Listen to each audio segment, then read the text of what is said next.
Good morning, children. Our today's topic is steps of respiration. Previously, we have seen the respiratory organs, and now today, steps of respiration. First, I am going to explain you with the help of the diagram. Suppose this is trachea. This trachea further divides into bronchus. These bronchus further divides into bronchioles like this. These bronchioles may further divide into minor alveolar ducts, and these alveolar ducts get open into the sac-like structure, and these sac-like structures are called as alveolar sac. And then this is pleura, in which all these alveoli are bounded, and this is pleural membrane, and same way the structures are present in both the lungs. Now here we are to see the steps of respiration.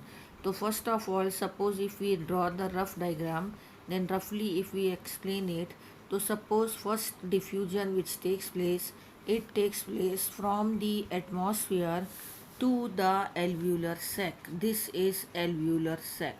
The first diffusion of gases takes place. Suppose the oxygen will get diffused, or air, oxygen is present in the air only. So air will diffuse from the atmosphere to the alveolar sac. The first step of diffusion is from the atmosphere to the alveolar sac. Okay, this is the diffusion of air in which the oxygen is present. Now the second diffusion.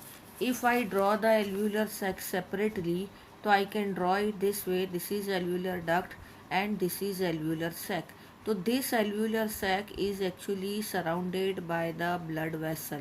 These are the blood capillaries, and these blood capillaries are actually the capillaries of the blood vessel, that is the pulmonary vein. These are the branches of the pulmonary vein.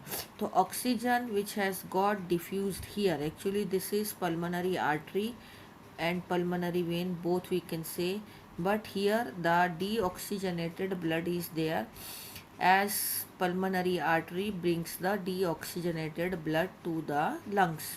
So carbon dioxide will diffuse out into the alveolar sac, and oxygen will diffuse into the blood, so that this blood will get oxygenated, and all these capillaries then join together to form the pulmonary vein, and this pulmonary vein carries the oxygenated blood. Okay, but here we are not supposed to write pulmonary and all in detail.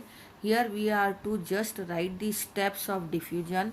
The second step of diffusion is that from the alveolar sac the oxygen get diffused into the blood. Second step is this only. I was just here explaining what blood. So blood is the actually the blood which is present, which is surrounding the alveolar sac, is the branches of pulmonary artery, but this pulmonary artery is having deoxygenated blood, the branches, so that the carbon dioxide will diffuse out in the alveolar sac and oxygen will diffuse into the blood, and blood will get purified. So that way the oxygen will get diffused into the blood, so this blood has got purified. Now the third step. Once this blood has got purified, so this pulmonary vein will carry the blood to the heart. Here suppose it will carry the blood to the heart. You know this is the only vein, pulmonary vein, which possesses the pure blood. So this oxygenated pure blood will carry by the pulmonary vein to the heart, and heart will pump the blood to the body. Body means heart will pump the blood through the arteries, and then aorta, then arteries, and then capillaries, and now these blood, and here the tissues are there. I am diagrammatically roughly I am representing the whole steps. So this blood which is brought by the aorta, then arteries, then capillaries, so now this is a oxygenated blood. So this is, suppose this is the cell, and around the cell there is a tissue fluid. The blood is not directly reaching into the cell, or oxygen you can say not directly reaching into the cell, but this oxygen will get diffused into the tissue fluid. This is what it is, tissue fluid. So oxygen will get diffused into the tissue fluid. This oxygen will get diffused into the tissue fluid, and carbon dioxide, which now after the tissue fluid, suppose this is oxygen has reached into the tissue fluid, so now this oxygen will enter into the cell. Why? Because in the cell, as you know, the process of cellular respiration is going on. The oxygen which has entered into the cell will oxidize the food which is also entered into the cell by the blood only. It is carried by the blood from the intestine only, and that food is also entered into the cell, as we have seen in the previous chapter also. So oxygen will break down the food, and carbon dioxide, water and energy is formed. But this carbon, we are here concerned more with the carbon dioxide, not with the energy concerned we have seen in the previous chapter. Okay, we were discussing about the release of energy in the mechanism of respiration, which we have seen in the previous chapter in the 4th unit. But here we are discussing the diffusion of gases. So why do the diffusion of gas will take place? Oxygen why do enter into the cell? Because in the cell, due to breakdown of food, the carbon dioxide concentration is more in the cell and oxygen concentration is less, so that the oxygen will diffuse from its higher concentration to the lower concentration that is within the cell. The oxygen will diffuse into the cell, and in the cell this oxygen will break down the food and carbon dioxide is released. So that carbon dioxide is higher concentration in the cell, so it will diffuse from its higher concentration to lower concentration.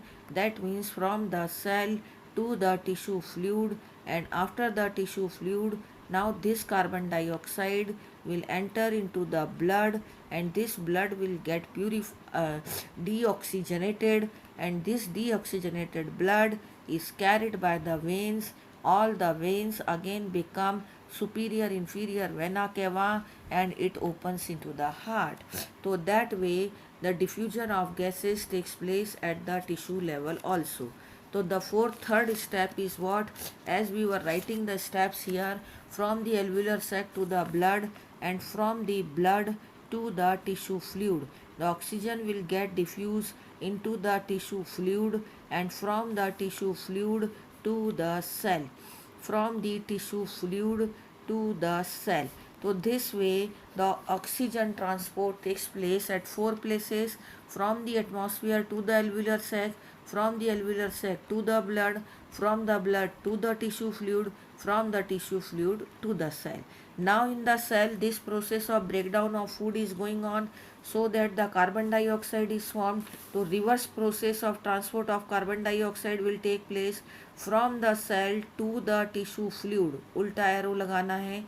For the oxygen this, and for the carbon dioxide reverse, from the cell to the tissue fluid, from the tissue fluid to the blood. Now this blood will get deoxygenated, so that from the blood to the alveolar sac, and from the alveolar sac to the atmosphere. Because in the alveolar sac higher partial pressure of carbon dioxide will be there in comparison to the atmosphere, so that the carbon dioxide will pushed out. So that way here they have written the steps of respiration. Number 1, pulmonary ventilation, by which the atmospheric air is drawn in and CO2 rich alveolar air is released out. Oxygen अंदर आएगी alveolar सेक में, और carbon dioxide alveolar सेक से बाहर चली जाएगी. दूसरा होगा ऑक्सीजन एंड कार्बन डाइऑक्साइड का diffusion of gases across the alveolar membrane. वो एल्वुलर मेम्ब्रेन को क्रॉस करके ब्लड में आएगा. तो transport of the gases by the blood. Once the oxygen has got diffused into the blood, or carbon dioxide has released from the blood to the alveolar sac, but oxygen has diffused into the blood, so this blood will carry the oxygen, and between the blood and the tissues, that means in the tissue fluid, the oxygen will diffuse from the blood to the tissue fluid, and from the tissue fluid to the blood the carbon dioxide will diffuse. Now the utilization of oxygen by the cell. Once the oxygen has got diffused into the tissue fluid, from the tissue fluid it will get diffused into the cell, and in the cell it will use in the catabolic reaction of cellular respiration, and carbon dioxide will released in the process of cellular respiration, which we have already done in chapter 14. So this carbon dioxide will diffuse out from the cell to the tissue fluid, from the tissue fluid to the blood, from the blood to the alveolar sac, and from the alveolar sac to the atmosphere. So that way the diffusion of gases takes place at four places, four steps. Now here we are coming the mechanism of respiration. Mechanism of respiration consists of two steps, inspiration and expiration. तो inspiration during which the atmospheric air is drawn in, जब atmosphere से air lungs में ली जाती है तो that is inspiration, and when the carbon dioxide is pushed out from the alveolar sac to the atmosphere, that is called as expiration. Okay, तो movement of air is carried out due to the pressure gradient, यानी lungs में अगर air का pressure कम होगा तभी oxygen atmosphere से lungs में enter करेगा. तो thing is that the pulmonary pressure in the lungs should be less than the atmospheric pressure. Then only the atmospheric air will enter into the alveolar sac. That is called as negative pressure, or pressure gradient is there in the lungs in comparison to the atmospheric pressure. At the time of expiration, what will happen, that intrapulmonary pressure will be higher in comparison to the atmospheric pressure, so that the carbon dioxide will pushed out from the pulmonary or alveolar sac to the atmosphere. How do this process takes place, inspiration and expiration? Actually it takes place with the help of diaphragm and intercostal muscles which are attached to the ribs. So at the time of inspiration, the diaphragm will contract and it will move downward in the antero-posterior axis. The volume of the thoracic chamber will increase because the lungs are present in the thoracic cavity only. So this diaphragm has contracted and it has moved downward and upward also. The volume of the thoracic cavity will increase so that the pulmonary pressure will decrease. Secondly, when the intercostal muscles will contract, so volume of the thoracic cavity will increase in the dorsal ventral axis. Sternum and ribs will contract when the intercostal muscles will contract, so that when these intercostal muscles will contract, the volume of the thoracic cavity will increase outward and upward, so that the pulmonary pressure will decrease and pulmonary volume has increased and pulmonary pressure has decreased at the time of inspiration. Once the lower pressure is present in the lungs, so that the air will move from its higher atmospheric pressure to the lower atmospheric pressure that is in the lungs, and that way the process of inspiration takes place. After inspiration, the diaphragm will get relaxed and intercostal muscles will also returns back, and sternum will also come to the normal position, so that the volume of the thoracic cavity will decrease. As it is been shown here, it has moved upward and it has come in.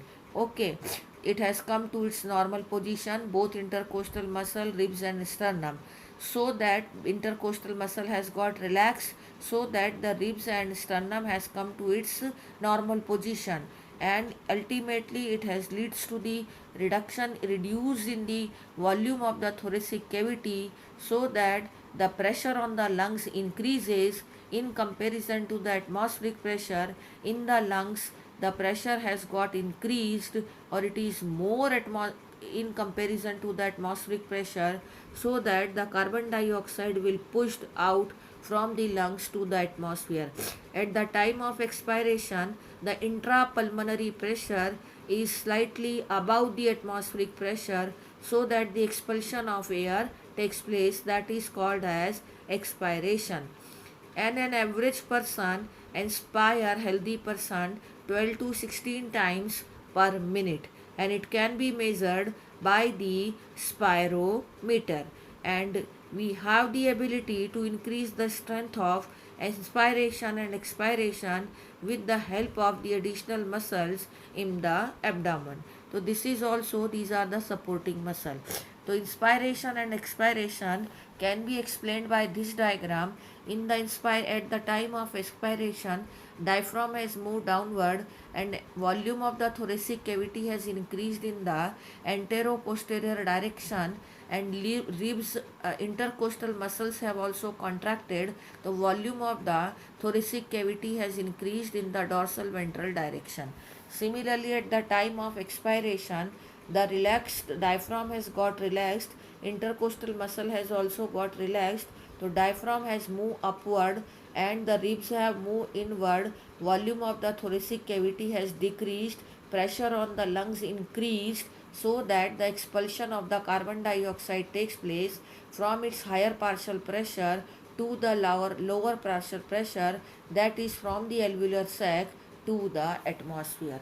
That way the whole process of breathing takes place in two steps: inspiration and expiration. These are the diagram. Thank you. This is all about today's chapter.